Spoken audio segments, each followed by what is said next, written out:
mais nous devons garder notre identité. Nous devons garder notre identité. Il y a un frère qui avait dit dans un chant, il chantait, il disait, ça m'a beaucoup touché quand il disait, il dit, un chrétien garde toujours son identité. Un chrétien à l'école, il est chrétien à l'école. Le même chrétien qui est chrétien à l'école, il est le même à l'église. Il est le même avec sa famille. Un chrétien garde son identité. Et dans le chant, il dit, si tu veux voir des véritables chrétiens, ça m'avait beaucoup touché quand cette parole qu'il avait dit, il dit, ne va pas à l'église.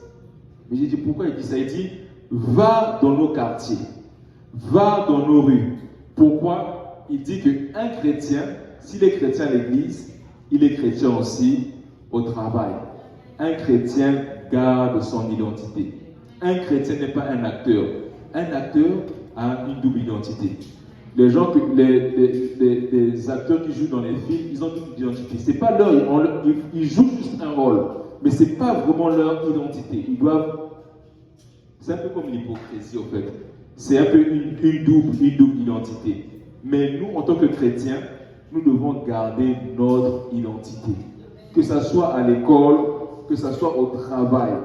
Quelle est notre identité? Est-ce que nous nous comportons de la même manière au travail comme nous sommes à l'église? Est-ce que nous gardons notre identité?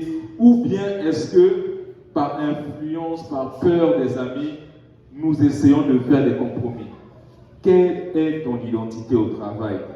Quelle est mon identité avec mes amis? Quelle est mon identité quand je suis seul avec ma famille? Quelle est mon identité quand je suis avec mes collègues de travail? Quelle est mon identité quand je suis seul? Quelle est mon identité quand je suis confronté avec des amis?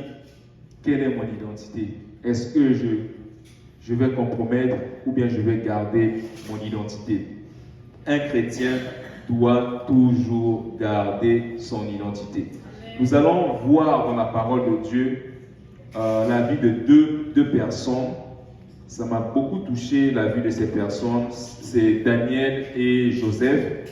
Vous savez, Daniel et Joseph étaient des personnes qui étaient dans une terre étrangère. Ils étaient dans une terre étrangère. Daniel était comme vous lisez dans Daniel, c'était à Babylone. Et Joseph, comme vous lisez dans Genèse chapitre 39, verset 1 à 23, Joseph était en Égypte.